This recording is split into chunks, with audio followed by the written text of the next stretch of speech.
Welcome to Iona's Iotas, where the tiniest iota can make the biggest difference. Today, I am joined by dating and relationship coach, Tanya Todorovic. Hi, Tanya, welcome. Thank you. Thank you for having me. Amazing. So excited to chat to you today because just now with lockdown and the global issues that are happening, global pandemic, everyone is like stuck at home with their partners. So Yes. everyone's kind of like feeling the need for some encouragement in the love dating relationship sides of things. Absolutely. Very understandable. So Tanya, could you tell us about your journey so far? Yeah, absolutely. Thank you for asking. I didn't start out wanting to necessarily do this. It's a passion that grew upon me. I was interested in personal development for many, many years since my early 20s. And like many people, we all go through a heartbreak.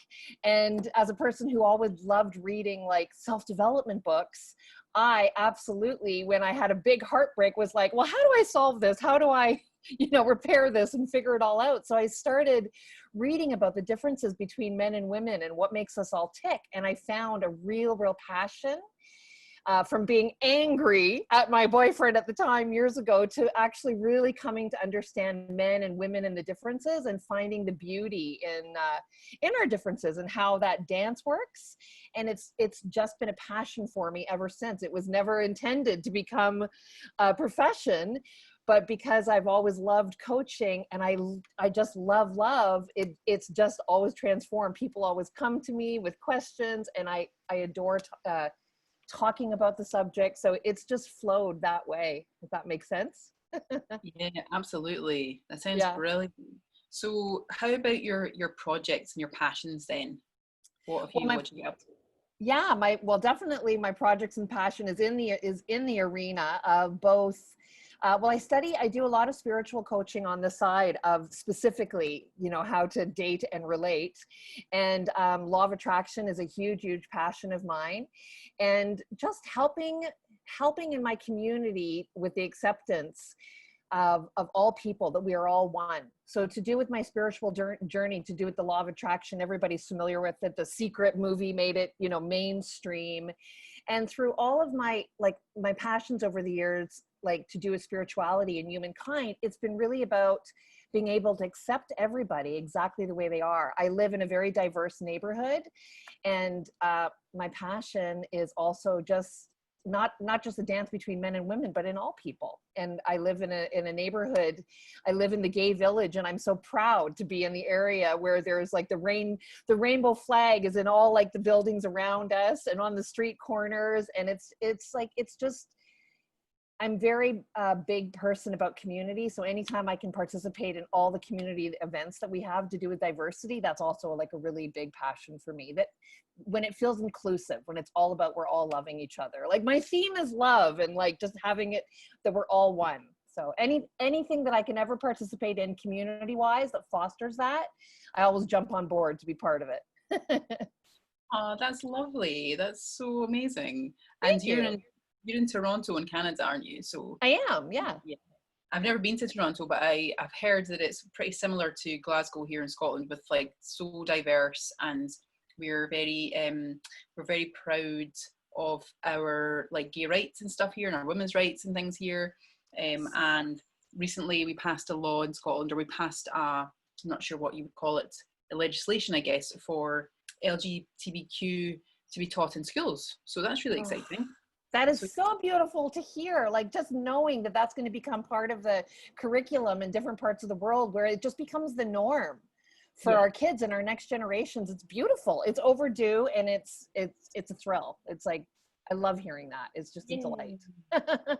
Absolutely. So Tanya, what is your main inspiration in life then? Well, it's kind of like what I said. It's seeing like I always say, I love love. So since, girlfriends, when they get together, they're always talking about boys. They're always talking about, if they're single, like who they're dating. If they're married, it's like how they can make it work better. So my biggest inspiration is really helping people understand each other. How can people stand for who they are, the biggest and grandest version of themselves, and have like a woman be cherished and adored and a man feel honored and respected, and vice versa. But those are like the words that I would say really speak out to each gender, like specifically in the world of men and women, because that's specifically the area that I help people in. And it's just precious for me in a beautiful way when I see a woman stop being angry and frustrated with men, the way the jokes have been for years on TV, and instead understand them. And when a man starts to feel like, oh my God, she understands me. She knows I'm actually I'm not trying to be annoying. And when I can see conflict dissolve and see that affinity for people, it gives me shivers. And so it's like a privilege for me. It delights me that the studying that I've done with the differences with people, when I can share that with people so they can understand their partner or perhaps a new partner, that I can help promote, love. I think that's beautiful. So that's the fuel. Yeah, that's, even just hearing you say all that, like, it's really inspiring. And so who do you work with then mostly? Do you work with couples? Do you work with single people? It's often a lot of single women. And I've done some couples. I also specialize in communications. I do writing, I do dating profiles, I do resume profiles, and I do a lot of conflict resolution. So I've worked with couples in conflict resolution, awesome, to help bring the love back. Or in fairness, sometimes they find out that they're not best for each other and, go on their way. And, but more often than not, it's women in this day and age, like, people get divorced and they come back into the dating world that's now all social media driven, and they don't have a clue how to operate in this world. How do you get a guy to stop texting me and take me out on a date? So it's a lot of single women who have been successful in their work world, and that now they want to know how to date in this day and age, and how to take, how would I put it? It's like a lot of women are successful in the work world, which you could say is traditionally masculine skills, and it's helping them find a different set of skills. The skills that they use to succeed in work are not necessarily the ones that create the dance of romance and attraction. So it's just helping teach women or have them remember it. And it's fun. It allows women to relax and get out of that rat race and find that feminine energy and not feel like dating is work, but instead relax into the joy of getting to know a new person and know themselves. So it is predominantly helping women really find the fun and the play and being in their femininity and enjoying the courting dance, so to speak. Brilliant. And so you said, you mentioned law of attraction earlier. Yes. Can you give us a little explanation for anyone who's not familiar with what law of attraction is? Yeah, absolutely. I was introduced to law of attraction through a very well-known, if you haven't heard of her, by all means, Google her, Esther Abraham Hicks. She is a channel for Abraham, and they explain the law of attraction to us. And basically the law of attraction, like the law of gravity, it's immutable. And it's basically whatever you focus on, you get back. And having the ability to learn to focus your energy and be aware of what your thoughts are and what you're thinking, it's the foundational piece moving forward. We've been living in a culture of like the Nike slogan, just do it, just do it. And the spirituality with law of attraction, it's who you're being and it's your energy, and making that actually be the foundation. So we're in the middle of switching from a paradigm of like action to having who we're being be our foundation, and from there go into action. So law of attraction is about putting your focus in that arena first, would be my explanation off the top of my head for that. Nice one. It's so exciting, isn't it? Like, I feel we're at a really exciting point in humanity where the old paradigm and the new paradigm are shifting paradigms into this like fun, exciting time.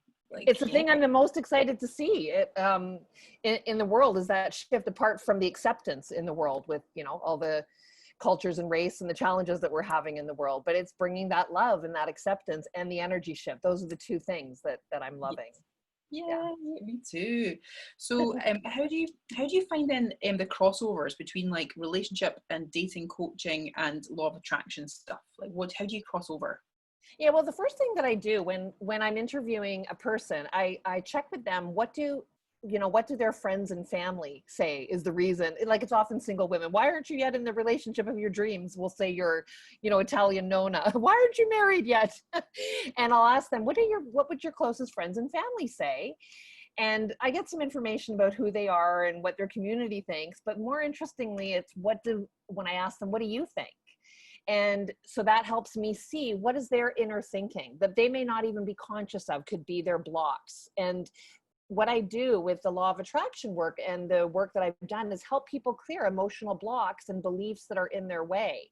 Because it's two-part. Like, as I was saying, the law of attraction, that's the fundamental piece. Like, you want to have your energy aligned and you don't want to have any limiting beliefs blocking you from the love that you desire and the passion and the joy that you want in your relationship. So when we start there, and then when we've gotten that work cleared and the person continues to expand that journey, then we go into the action that's now inspired from these new beliefs that we've looked at.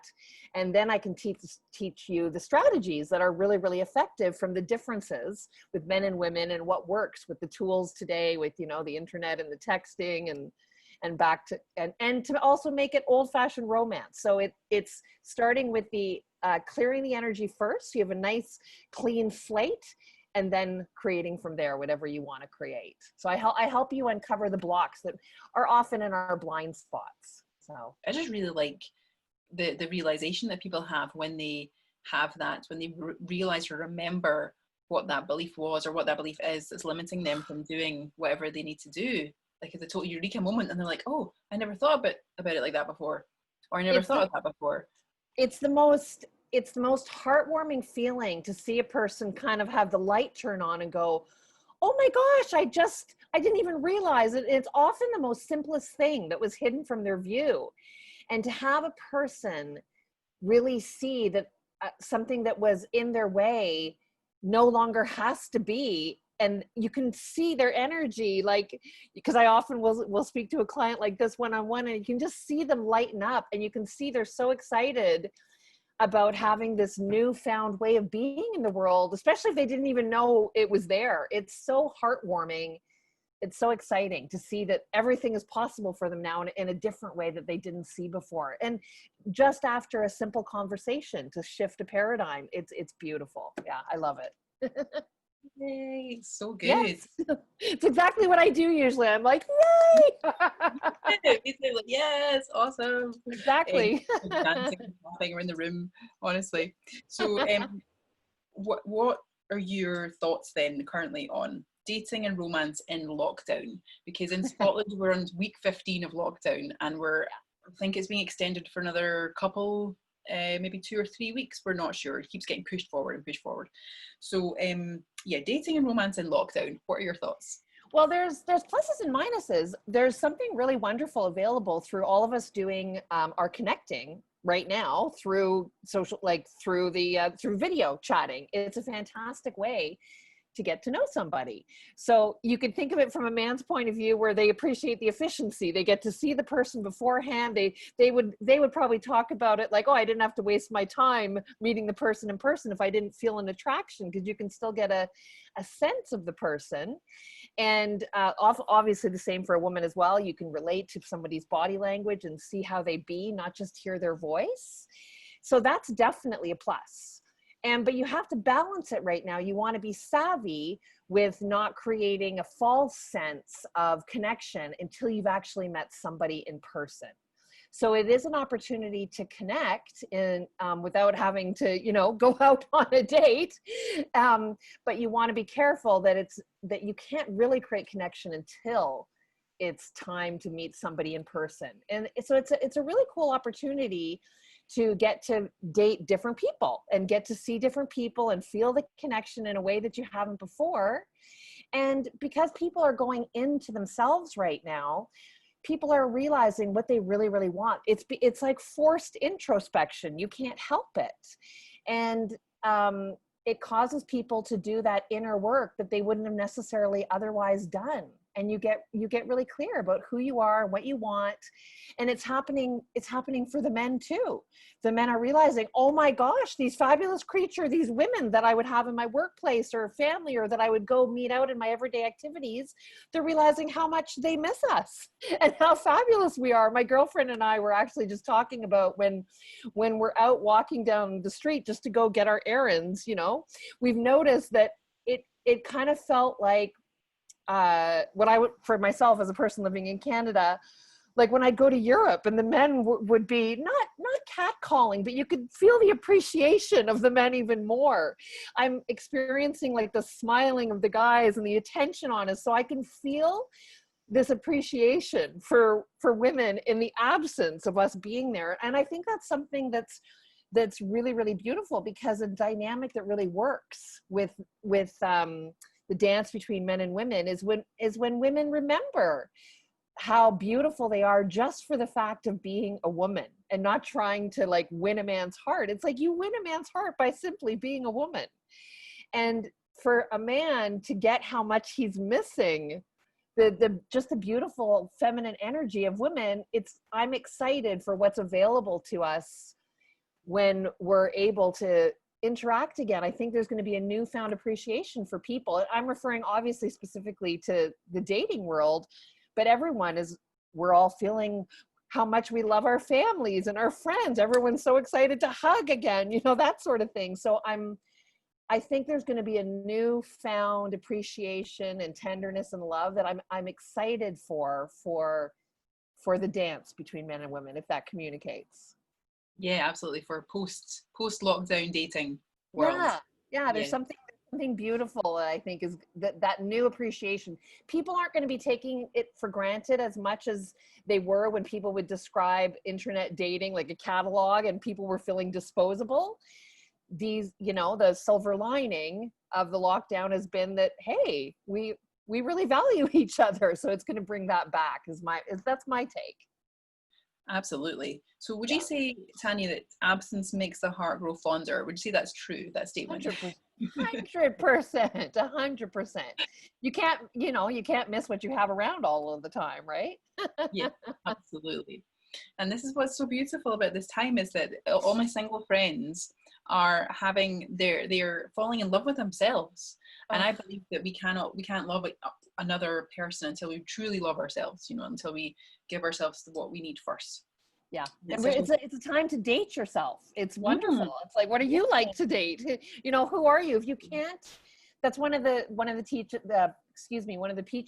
pieces when I get excited, I talk fast. When one of the pieces that I will teach or remind someone is that it's not about the other person completing you. You're going to have more power and be more grounded when you know that you're whole and complete and don't need another. So this is an opportunity, or a forced opportunity, to be with that or confront it, depending on what mindset you were in when we entered this. So yeah. Definitely. And what would you say if somebody is in lockdown with a partner, perhaps having a rough time, who's not really enjoying it?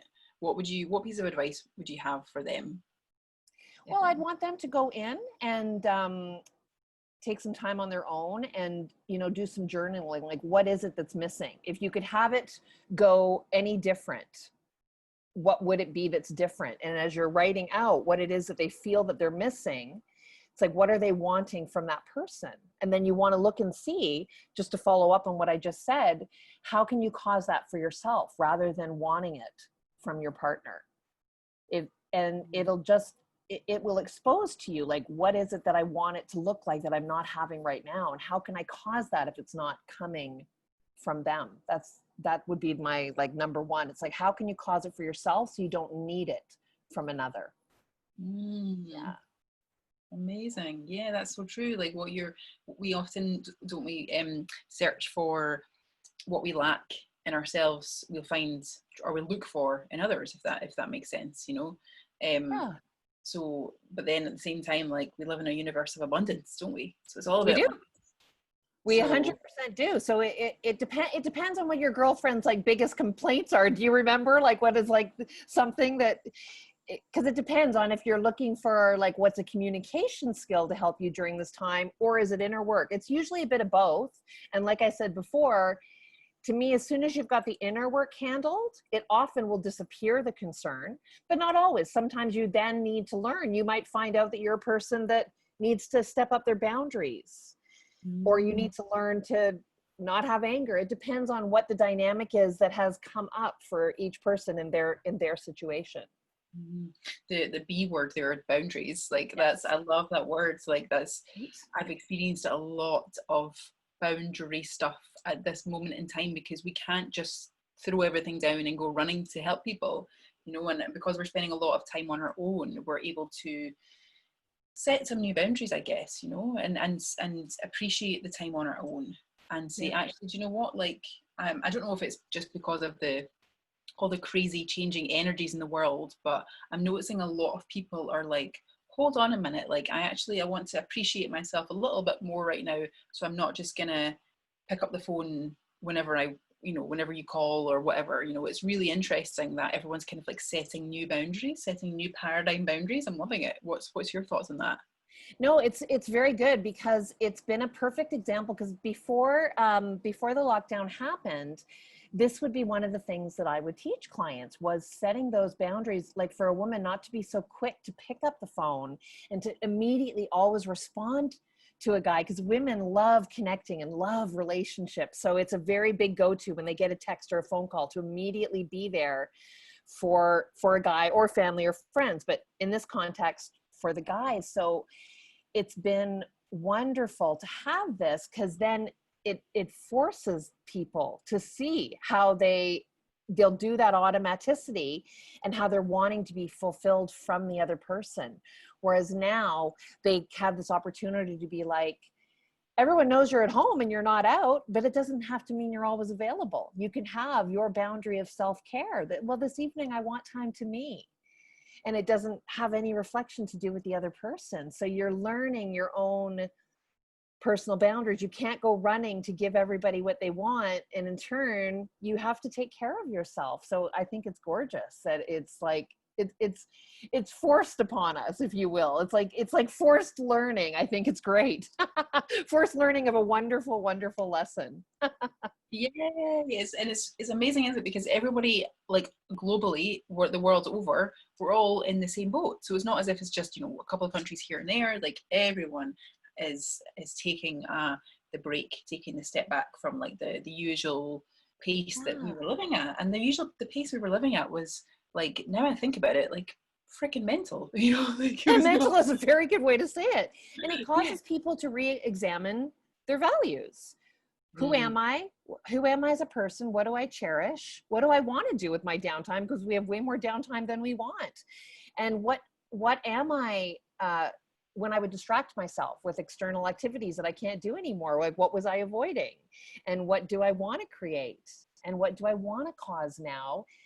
And these are some fantastic conversations that you can have. And like with these Zoom dates that you're having with people, it's like you can have these deeper conversations and get to know people better. So it's a really, I like focusing on the positive, right? The positive, like of what it brings to people. So the positive aspects. Amazing.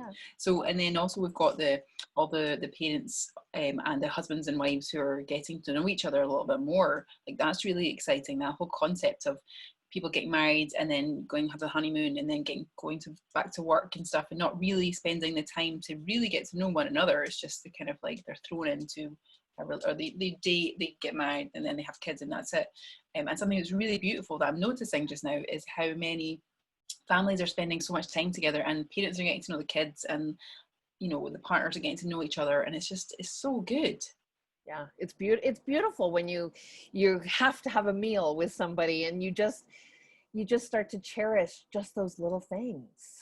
It's like, I was talking to a friend, they have a big family, and they've made a family dinner now, and they've all been talking, from the daughters, the sons, the husband, to like, it's their favorite thing that they're absolutely going to commit to in their schedule when things loosen up, because it's just brought such closeness for people. It's really, really wonderful. And you're able there, what am I trying to say? I've also spoken to people who understandably have had some mental health stuff happen from the fears and, you know, the deaths and the illness, and just their genuine and understandable fear, where some people are faring not as well. And then family has been able to, you know, really rally and be there for them, if not in person, like over this medium. To me, it's just all about the closeness and that cherishing that, that you're forced to. I love being forced into our own humanity. It's like you're watching a good movie and you know, you think you've gone to an action movie, and at the end you got the life lesson about how humanity prevails in our heart. And it's like we're being, you know, forced into confronting who we are. And I think for the most part we're on the path to being in touch with how much people really value each other, like actually just the human contact, because it's missing so much. So I think that's a wonderful silver lining to this. Yeah, I absolutely agree 100% that after this time, people really will make more of an effort to, well, I would say maybe like some of us, I would like me, for example, like I was previously quite an introvert. Like I quite like my own space and like to, you know, have just stay home with a cat and, you know, just like just relax and do like, you know, kind of like crafty stuff at home, read books and things. And I'm finding now that like the concept of going out to the bars and stuff, yeah, it sounds okay, but actually, do you know what? Like, I think I might just stay home more, you know. Whereas I know a lot of other people will be like, yes, cannot wait to get out, gonna appreciate time with our friends so much more. So yeah, it's really interesting how like it makes you think, oh, actually I love spending time at home, and then also can't wait to go out and see people and communicate, and yeah, it's really fun. I think it's going to bring a lot of balance back. And we were talking about that too, a friend of mine and I, about, you know, anxious to go out. You think you're all excited to go out, but then I think we're going to appreciate exactly like what you said, even more. It's like, wait a minute, I really liked the time at home as well. Yeah, definitely. And you're seeing like I'm starting to like see more of my environment now, like appreciate my environment so much more, like, you know, whereas before we're too busy to notice these things. So that's the thing. That's the gift of the slowing down, is that you're forced to notice it because you don't have the distractions available. We've watched everything we can watch on Netflix. yeah, totally. What's next? We have to make our own Netflix show now, you know. Okay, so communication. I would imagine that communication is a big part of your jobs and your coaching and stuff, and teaching people how to communicate. Yes. So what would you say is the biggest, maybe like your biggest challenge that you see in terms of people communicating with one another, or unable to communicate with one another? I'd say one of the biggest challenge where people find the biggest growth when I'm helping them with communication is they'll talk about like an argument. It doesn't even have to be a big argument. It's either a big topic or a small topic, and it's never been completed. And so we'll look at it like, what was actually said? I will be the person, like it's a script, like you're an actor. What did he say? What did she say?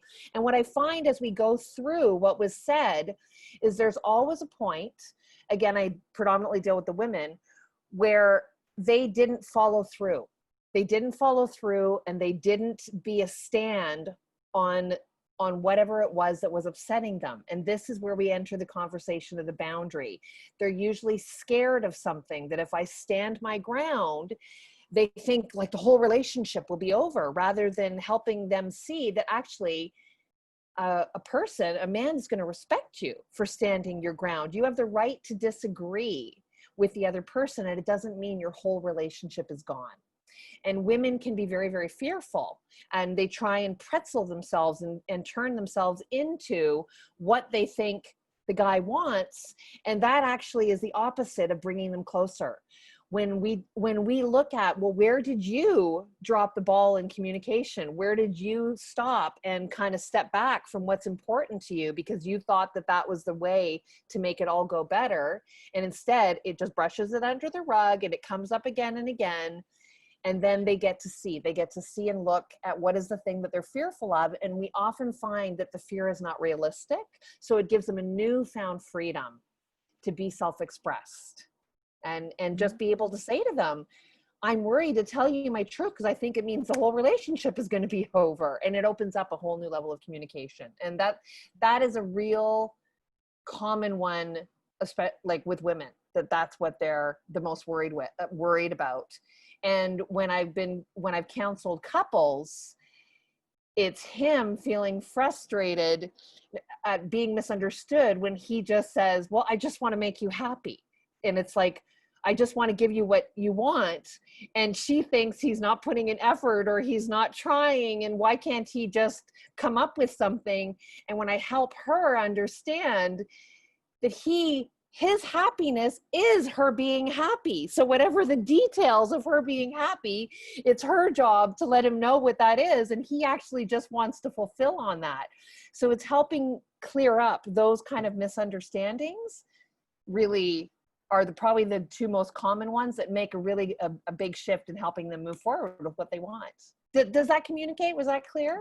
Yeah, I love it. Absolutely. So when you're talking about the fear then, like, is the woman or the person's fear in the relationship mostly to do with like the fear of the relationship ending, or like what do you usually find with that? Yeah, they're really scared that women are often really scared, whether they know it or not. Some of them know it and some of them, it becomes revealed like it was a blind spot.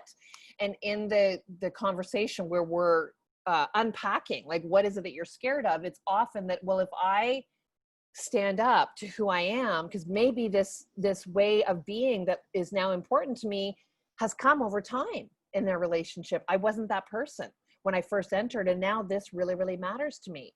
And then, because I didn't represent myself this way at the beginning, because women adapt and try and be what they think the guy wants. So then they're scared to say, well, I'm not okay with that.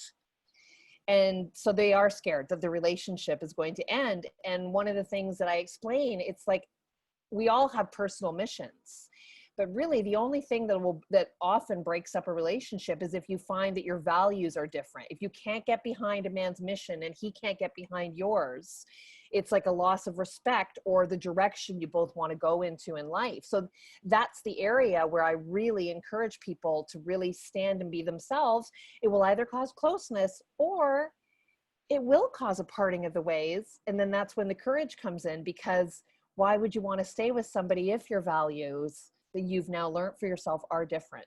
It's not about trying to break people up. It's actually trying to uncover and make it work. But if something isn't aligned, you need to know so that you can part and each be set free to be with somebody who will be behind you and what you love. Yay. Yeah. Absolutely. And just when you were talking there, it made me think of like the kind of divine feminine and like the rise up of female power. And a lot of women go, hold on a minute, like I kind of feel like I don't want the marriage and the kids and the this and the that and the housewife or whatever it is that they are feel like they have to do and be. And that is, it's really, it's exciting, isn't it? Like, it is. Yeah, that's what I'm saying. It's like, it's not just a woman being behind her man and behind his mission, but he has to be behind hers. Whether she wants to be a stay-at-home mom or working from home, or if she wants to be a career woman, like, what are they passionate about? And having that conversation about who they are and can the man get behind her as well? You know, or in this day and age, nobody's behind anyone. It's just an expression, but, you know, beside each other, fulfilling, supporting each other and being their whole. Yeah, absolutely. Supporting like a co-creation like that, you know, like that. Exactly. Co-creation, 100%.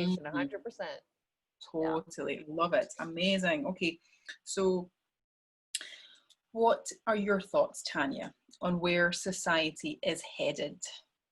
Well, we've touched on it already, and it's this big shift that we're having. I think that, like what you just said, I think the divine feminine is going to become becoming more appreciated, more cherished, more loved, just naturally. And by feminine, I don't necessarily mean a woman. It's like the feminine energy, the receiving energy, the spiritual. We're looking for solutions. We're so tired of the conflict and violence being solution and race conversations, and having us really recognize that, you know, we are all one, and having people fall in love with themselves first so that they know that they're good enough. And then it's tied into, when you know you're good enough, you know the person next to you is good enough, regardless of anything going on with them. And we're in there's such mainstream conversations about spirituality and how we can take ourselves forward. And one of the conversations I love having with people is, let's stand in the place that we've handled this. Let's say that we're not having wars, and we're not facing the ecological problems that we're facing, and we're not having poverty, and we're not having race, and we're accepting each other's different sexualities. Now what? And how would our society, from that place, looking backwards and seeing how our society would run, how would we have an economy when we're not using force, and we're all one, and we're supporting each other? So to me, I feel that we're going in that direction, and that we can all get together and have conversations. If we stand there and say we have it, if we were to now look back over our shoulder, how did we get there? And I think that opens up the conversation of how we can get there. And it's not that I know the answer, but I feel from all the conversations I have with people just so want this. They want it to be a conversation of the past. And when we can stand, and I'm repeating myself now, but does that communicate? Absolutely. Yeah, absolutely. So what I'm getting from that is that so as women, or the feminine energy, which men have also, is a very creative Absolutely. energy, isn't it? Like it's solution oriented energy, Yes. you know? So like, and the feminine energy is highly creative, highly fertile, like really just so what we've not had. Or, you know, Yeah, like it's nurturing, that. it's loving, it's gentle, it's an inquiry, along with its power as well, right? But it's Yeah. like growth, and it's exactly that. It's like you said something, it escaped me for a moment, but it was something you just said. It's the Solution oriented, no?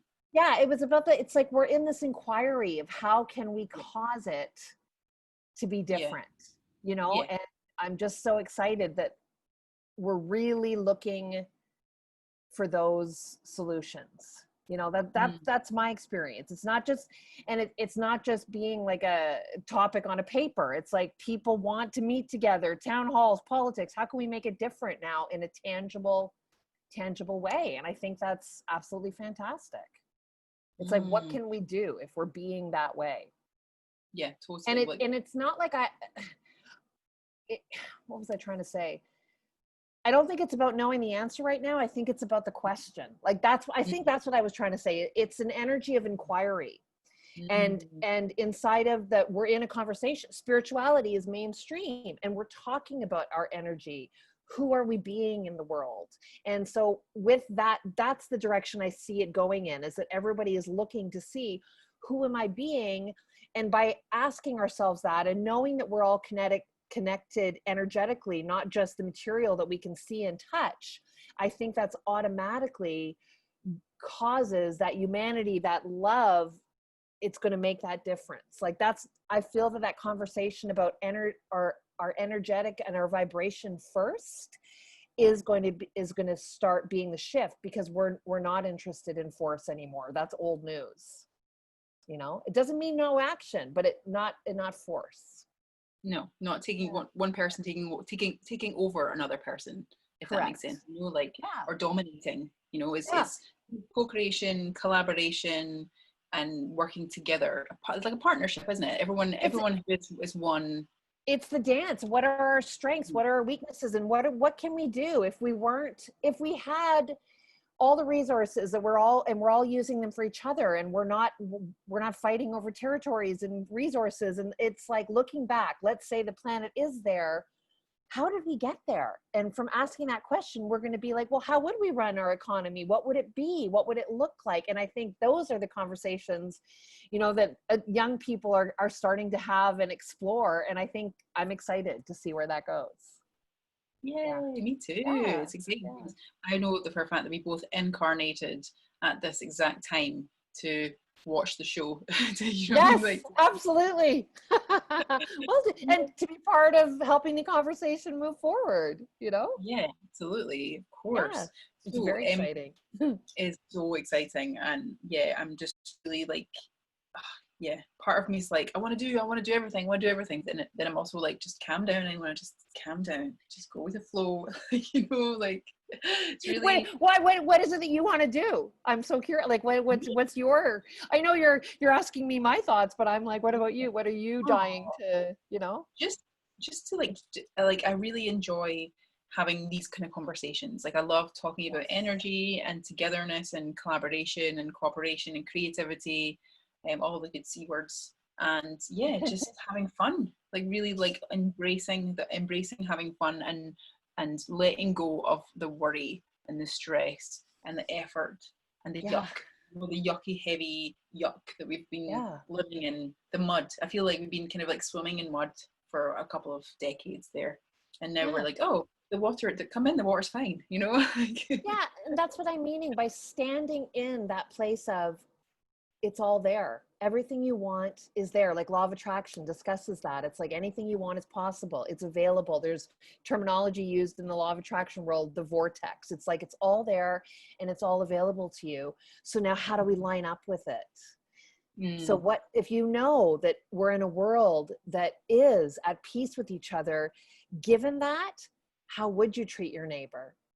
And it's like, given that we were not seeing, you know, differences, then you are going to naturally be more kind. You are going to look for solutions. You're not going to step by that person that you see suffering. It's just standing in that calmer place. Like you were saying, not in the mud, not rushing, not fast, not in panic, knowing that it's all going to be okay.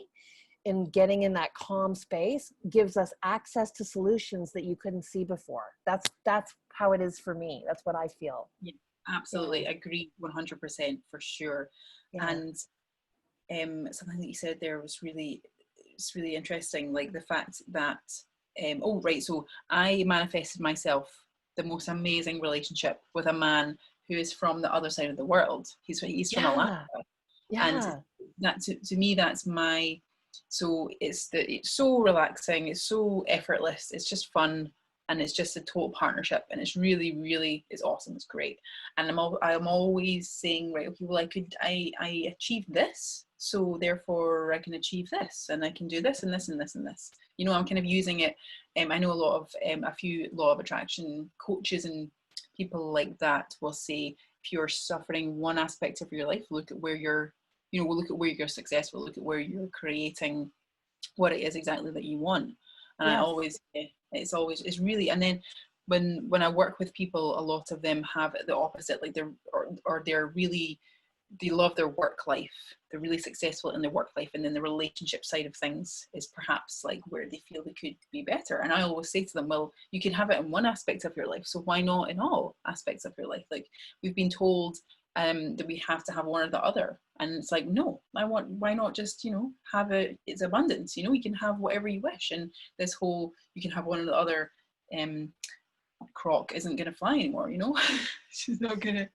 Yeah. And it's been an energy of efforting. It's been that action energy. And you were just describing a really common point of view. It's like in a way that people try and get there. It's like, well, if I had this result, and I'm not trying to invalidate what you were just saying. You were saying, if I have this result here, well, then I could have it elsewhere.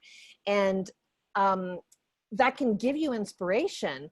But one of the things I love to help people do is focus on, it's activating your imagination, the power of your imagination. When you stand in, like regardless of results, that's what I meant by, I didn't mean to invalidate that. That is one way of looking at it, but regardless of results that you've had, because that tends to perpetuate, well, I need proof of something first. And I really like to work with people at activating their imagination, and because it's their focus and their energy and their ability to say, okay, the genie was here yesterday. The genie gave you your 3 wishes. You have it now. What does it look like? What do you have right now, whether you had it before or not? And get detailed about that. Get really like loving that. And who are you being? And what would you do differently from that place of knowing that you already have it? And now this is a really fun one. After you take time to do that, you could journal it, you could talk it out. Then once you've really grounded in that and you felt the energy rise and you can feel a shift in your beingness, and it'll automatically open up ideas of things to do that line up with this greater version of yourself. really cool exercise to do. It's kind of like what I was talking about before is, now what? What's next? Now that I already have this grandest vision of the biggest imagination that I can imagine, okay, I'm already there. Now what? It's like, blows your mind. Now what? Yeah. And when you do that, you're activating that the other one's already done. And so it forces you to expand even more. So it's like really activating that ability to imagine will automatically activate these impulses and these actions. And it's switching from starting with that opposed to the action. That's like one of the things that I do for myself and my clients. I love it. That's so wonderful. Yeah. Yeah, absolutely. Thank you for that, for the clarity in Yeah, you're that. welcome. And that's awesome. So, what are your plans for the future then, Tanya? What have you got planned? Well, for myself, I'm looking forward to all sorts of travel. I'm really, really looking forward to that. I want to go to Greece. That's on a personal note. That's one of the things I'm dying to do.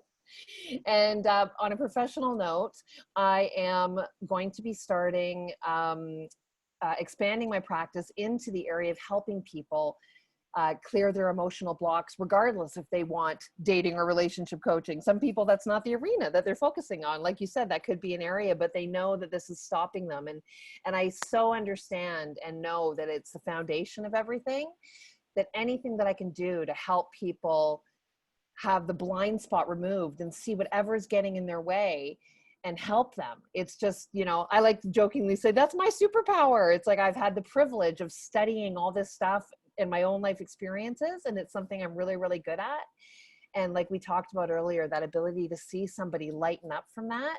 So it's like my pleasure to be able to start helping people remove these things that they think are stopping them so that they can grow, so that they can have the love and the life of their dreams. That's the direction that I'm going in, along with helping people like with the specifics in the area of love. So that's what I'm really excited about professionally. Yeah. Yay, so exciting. I cannot wait to see and hear all about your successes and everything that you get up to. So good. So do you have a practical tool, tip, or a daily practice that you use to feel good? Yeah, absolutely. I don't think you have to reinvent the wheel if there's something that's working. And as a student of Esther Abraham Hicks, I absolutely have a morning routine where, well, actually, you know what? The daily tip is in the evening. You want to set your intention that when you wake up in the morning, you're going to be in a great energy.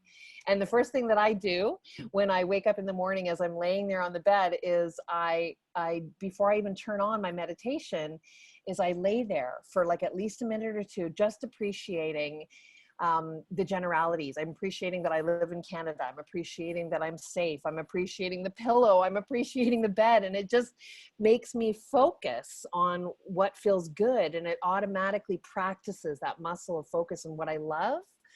And then the next thing that I always do, absolutely always do, I can't live without it, is meditation, to calm my mind and to absolutely listen for the impulses, that are the ones that are inspired from that energy of love. And there's like a whole morning routine that I teach people and offer them, but those are my very, very first one. Is when I first wake up, before I get out of bed, it's very, very general. Like, what is it that I'm appreciating? The things that we take for granted, that I don't have to fight for air. I don't have to pay for air, that I have all my limbs. I'm like so blessed that I've slept here soundly. It's like just very, very, very general.